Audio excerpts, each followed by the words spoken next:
चलिए दोस्तों, आज हम लोग पढ़ेंगे अम्लों के रासायनिक गुण। या अम्ल के रासायनिक गुण नंबर 1 में आ जाता है अम्ल की धातु के साथ अपक्रिया होने से हाइड्रोजन गैस मुक्त होती है। जैसे हम लोग H2SO4 प्लस Zn लेते हैं तो हम लोग गर्म करते हैं तो इसकी जब अपक्रिया इससे होती है तो ZnSO4 प्लस H2O बन जाता है, तो हाइड्रोजन गैस मुक्त होती है। नंबर 1 हो गया। नंबर दो धातु कार्बोनेट तथा धातु हाइड्रोजन कार्बोनेट के साथ अम्ल की अभिक्रिया कराने पर कार्बन डाइऑक्साइड गैस मुक्त होती है।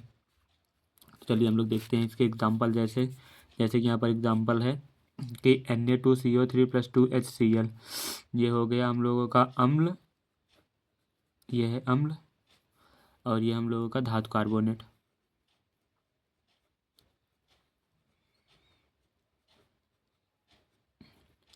अम्ल की अभिक्रिया धातु कार्बोनेट से कराने पर हम लोगों को लवण प्राप्त होता है, ये लवण है, हम लोग को लवण प्राप्त होता है। और CO2 गैस, ये है CO2 गैस बाहर निकल जाती है और जल भी इसके साथ बाहर, CO2 गैस और जल सब साथ बाहर निकलते हैं। जब Na2CO3 प्लस 2HCl से अपक्रिया कराएंगे तो 2NaCl plus CO2 plus H2O, ये आपसे 3 करके पूछता है। 6 नंबर में प्रश्न आता है तो आप लोगों से 3 पूछता है। इसका दूसरा एग्जाम्पल है NaSCO3 plus HCl, NaCl plus CO2 plus H2O। चाहे आप किसी भी धातु कार्बोनेट की अपक्रिया अम्ल के साथ कराएंगे तो लवण और गैस बनेगी। गैस वो भी CO2 गैस निकलेगी और H2O है और जल निकलेगा। चलिए हम लोग तीसरे अब देखते हैं। धातु ऑक्साइड के साथ अपक्रिया कराने पर जल का निर्माण करते हैं तथा लवण बनता है।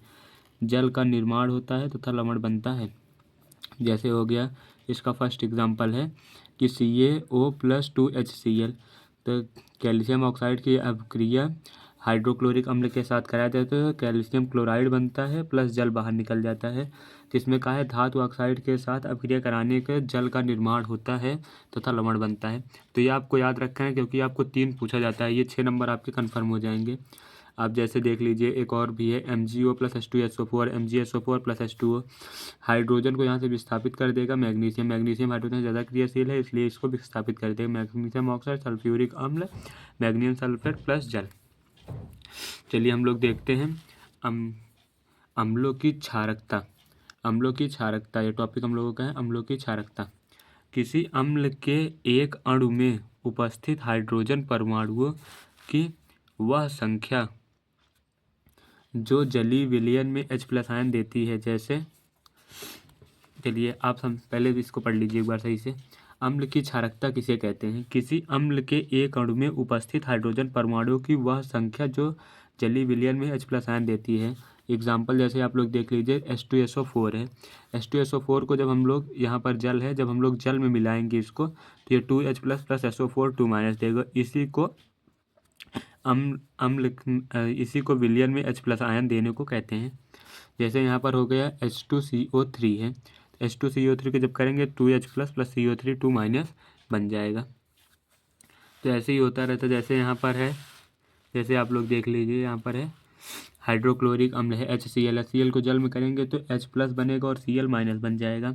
जैसे CH3COOH है तो इसको गर्म करेंगे तो यहाँ पर H+ प्लस HCO3- बन जाएगा। ये इंपॉर्टेंट है, ये आपसे पूछा जाता है। और HNO3 यहाँ पर भी करेंगे तो H+ प्लस NO3 2- होगा। यहाँ पर 2HNO3 होगा, यहाँ पर 2 रहेगा, 2HNO3 plus 2 plus NO3 2NO3।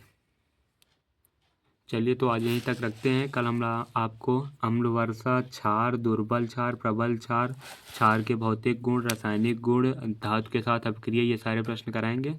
तो आज की वीडियो को हम यहीं पर समाप्त करते हैं। कल हम आपको ये चैप्टर पूरा फिनिश कर देंगे। धन्यवाद। आप लाइक कर दीजिए।